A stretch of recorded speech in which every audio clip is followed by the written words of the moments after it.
सभी मित्रों को नमस्कार। मैं इस यात्रा में आप सबके साथ लगातार जुड़ा हूँ। एक कभी न रुकने वाली यात्रा है। बहुत दूर दूर से सभी लोग संपर्क में आए। मेरा भी हौसला बढ़ता जा रहा है। हम लोग मैकेनिकल चीज़ों के आदी हो गए हैं और मैं देख रहा था भी जापान ने कल यूट्यूब पे था एक बहुत लेटेस्ट रोबोट बनाया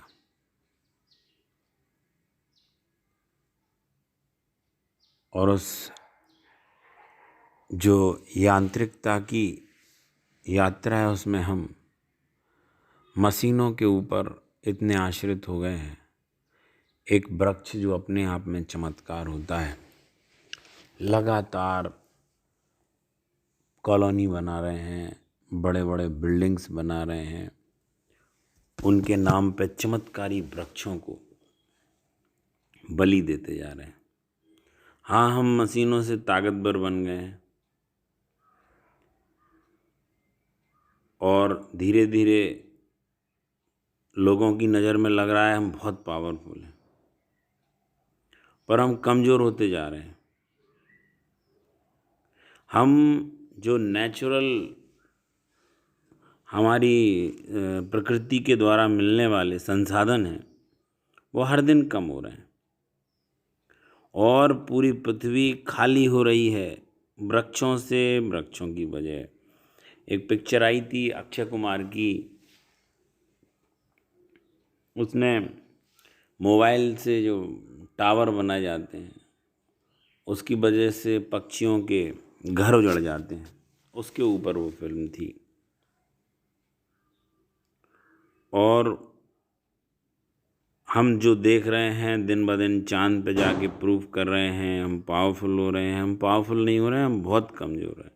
और कोरोना काल की जो महामारी है, आप देख लीजिएगा, कुछ दिन बाद रिसर्च नज़र आएगी जो वो उसमें वृक्षों का और हमारे प्राकृतिक संसाधन को नष्ट करने का, उनकी कमी का ये योगदान होगा। जिस तरह गंगापुत्र भीष्म एक मृत्युशैया पर थे, प्रत्येक मानव की दिन ब दिन हम और कमज़ोर से कमज़ोर होते जा रहे हैं और उसी मृत्युशैया पर दिखाई दे। और जिस तरह से ह्यूमन बीइंग अपने नेचर के साथ जो व्यवहार कर रहे हैं, जो बर्ताव कर रहे हैं, कम से कम 50 साल, 60 साल या 100 साल, जो बहुत मामूली सा टाइम है। ये समय इतना बड़ा समय नहीं कहेंगे इसको, बहुत कम समय है। हम लोग एक या तो एटॉमिक वर्ल्ड वार होगा, कोरोना काल से बच गए तो, और एटॉमिक वर्ल्ड वार नहीं होगा तो एक स्लो सुसाइडल की ओर सब लोग बढ़ रहे हैं। 100 साल के भीतर हम इस स्थिति पे पहुंच जाएंगे कि सिर्फ आदमी ही नहीं, ह्यूमन बीइंग भी नहीं, जो पहली बार पलायन करेगा पृथ्वी से, कई दूसरे जानवर भी, बहुत शक्तिशाली जानवर भी पृथ्वी से विदा हो चुके होंगे। बहुत बड़े बड़े थे, जुरासिक पार्क मूवीज़ में ही मैंने देखा, हम सब भी देखते हैं, मैं क्यों देखूँगा, हर व्यक्ति ने देखा। वो डायनासोर ऐसे थे कि एक उंगली के बराबर भी उनके आदमी नहीं था डायनासोर। आज आप ढूंढ लीजिए उनका अंडा, जब कभी नज़र आ जाता है तो टीवी पे उस पर 24 घंटे चलता रहता। वो डायनासोर जो पृथ्वी पर शासन करते थे, वे किंग थे, हाथी से बड़ा जानवर थे। हाथी तो बंदर अंदर था उनके सामने, अब वो नहीं है। वो ये सोचते थे कि हम इतने बड़े हैं, इतनी ऊर्जा से भरे हैं कि हमसे बड़ा कोई नहीं और हम शासन कर रहे हैं। पर पृथ्वी उनकी जनसंख्या ज़्यादा बढ़ने की वजह से उनको बियर नहीं कर पाई, उनको मैनेज नहीं कर पाई, उनको सह नहीं पाई। बहुत बड़े थे वो। तब ऐसा समय आया जब पृथ्वी पर उन्हें भोजन नहीं था, उन्हें मरना पड़ा क्योंकि उनके लिए खाना उपलब्ध नहीं था। मानव के साथ ये घट रहा है क्योंकि लगातार वो बच्चे पैदा करते जा रहे हैं। हम सोचते हैं हम अमर होके आएंगे, और हर कोई जी ऐसे ही रहा है, जीता भी ऐसे ही है। वो पहाड़ों पे चढ़ेंगे, पृथ्वी के बारे में कुछ सोचेंगे नहीं, भविष्य की संभावनाओं को ख़त्म करते जा रहे हैं, और धीरे धीरे करके जीवन उनके लिए कठिन होता जाएगा। मित्रों, बहुत सी बीमारी हैं, एड्स है, लोगों के ऊपर घर कर रही है, और एक बीमारी नहीं है, ऐसी जाने कितनी बीमारियां। कैंसर है जो किसी न किसी रूप में आदमी को उसकी नेचुरल लाइफ जीने के बदले दंड दे रहे हैं। ये बीमारी के नाम से आ रहा है। लोग क्या खाते हैं, कितनी जल्दी बड़े होते हैं, ये दोनों कैंसर के बहुत बड़े रीज़न हैं। बहुत से साइंटिस्ट हैं, उनकी टीम काम कर रही है खाने पर, और खाने में जो पेस्टिसाइड डाले जा रहे हैं, हाल में रिसर्च करने पर एक खबर दी है, वो उनका रोल है बड़ा। ये बच्चे अगर माँ का दूध पीते हैं, ये टीवी पर आया था अभी कुछ दिन पहले, तो वो कैंसर को हटाने का भी बहुत बड़ा कारण बन जाता है। और ये रिसर्च है, साइंटिफिक रिसर्च है कि लंबे लोगों में नाटे लोगों की तुलना में अधिक कैंसर की रिस्क है।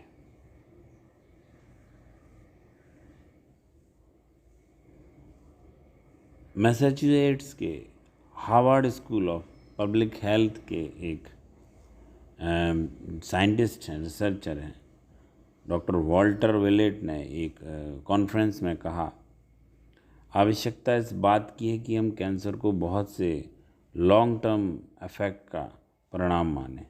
वो हाल आई बात नहीं है, ना कि तुरंत घटने वाली कोई घटना है।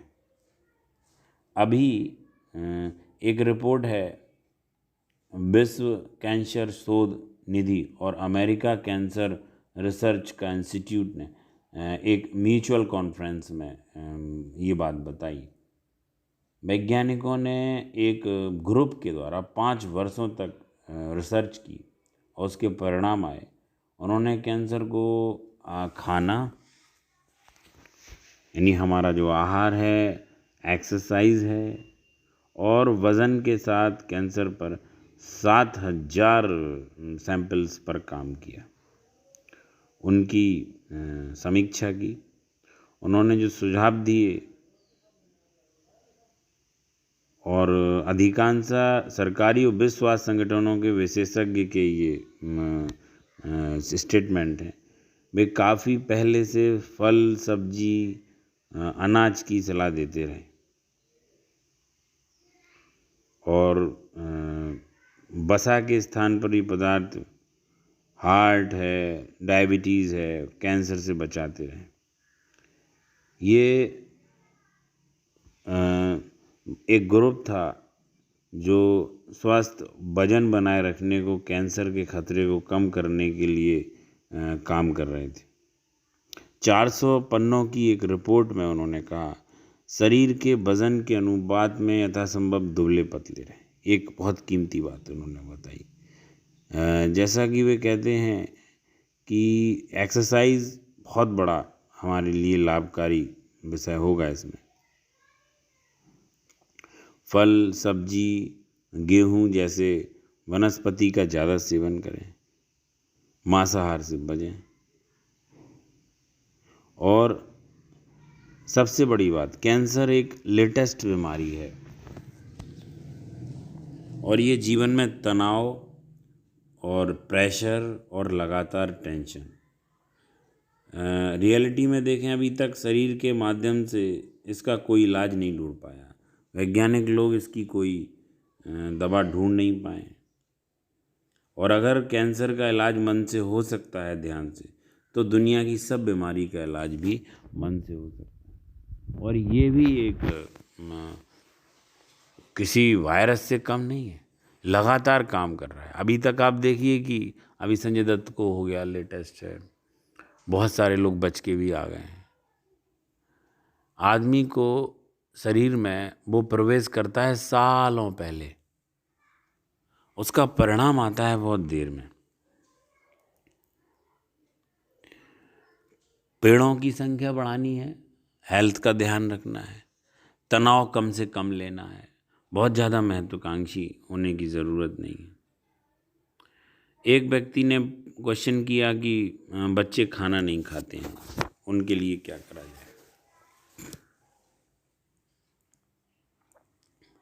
खाना खाते समय बच्चों के ऊपर माता पिता को गुस्सा आता है, वो खाना खाने को बहुत बड़ी टेंशन का विषय बनाने लगे।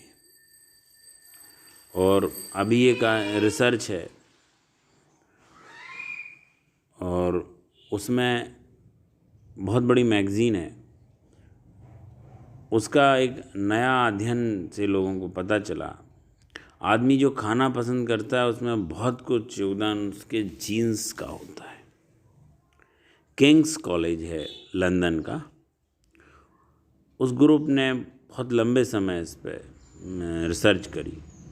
जैसे कोई प्याज लहसुन खाते हैं या कोई कॉफ़ी ज़्यादा लेता है, जो लोग काफ़ी मात्रा में फल सब्जी खाते हैं, जिनको फल सब्जी का शौक़ है, उन्हें ये स्वाद अपने माता पिता से जनरेशन के रूप में बाय बर्थ मिलता है।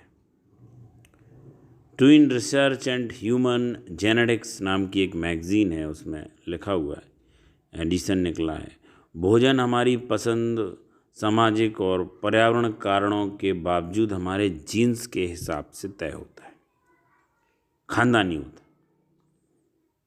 समान जुड़वा के खान पान की आदतों का पता लगाना और उनकी तुलना, और जो लोग जुड़वा हैं पर असमान हैं, उसमें रिसर्च हुई। 3262 जुड़वा लड़के लड़कियों के खान पीन पे रिसर्च करी गई इस ग्रुप ने। इस तुलना से उन्होंने एक निष्कर्ष निकाला कि जीन्स ही खाने पीने के मामले में उत्तरदायी होते हैं। हम वो कितनी भी कोशिश करें, बच्चे को ज़बरदस्ती भी खिलाएंगे, वो उसको बाहर निकाल देगा। साइंटिस्टों ने 5 विभिन्न प्रकार के खान पान की आदतों की पहचान की। फल और सब्जी, हाई लेवल का अल्कोहल, भोजन या लेटेस्ट फास्ट फूड भोजन, कम आहार वाले या मांसाहारी। इन ग्रुप के रिसर्च से अधिकांश लोग किसी न किसी एक ग्रुप का हिस्सा थे। इस रिसर्च से कुछ दिलचस्प चीज़ें निष्कर्ष आई, बहुत ही दिलचस्प कर दें। अभी तक हम लोग मानते आए हैं कि खान पान की पसंद के पीछे हमारे लालन पालन और हमारे परिवेश का हाथ होता है। इनसे तो इस मान्यता को पलट के रख दिया इस रिसर्च ने। अक्सर हमारी जीन्स की संरचना हमारी खान पान की आदतों को प्रभावित करती। ये बोला है किंग्स कॉलेज लंदन के ट्विन रिसर्च इकाई के एक प्रोफेसर टिम इंस्पेक्टर का। अब आपको मैं बताऊं, जब जीन्स में ही सब कुछ संभव है तो आप अपने बच्चे को कष्ट मत दीजिए। आप गूगल पर डाल के देखिएगा ये बातें, और ऐसी कई बातें भी मिलेंगी आपको। ऐसे बहुत सारे लोगों ने शोध किया है। ज़बरदस्ती बच्चे को कुछ मत खिलाएं, कोई भी चीज़ ज़बरदस्ती ना करें, धीरे धीरे प्यार से अपनापन के साथ बच्चे के साथ व्यवहार करें और पेड़ लगाएं। अभी भी पृथ्वी को बचाया जा सकता है। तनाव से दूर रहें, मन पे असर करती है ये। और कैंसर आध्यात्मिक बीमारी है, ये शारीरिक बीमारी मात्र नहीं है, इसलिए ध्यान करें, ध्यान के अतिरिक्त किसी भी प्रकार की बीमारी से बचने का कोई रास्ता नहीं है। नमस्कार।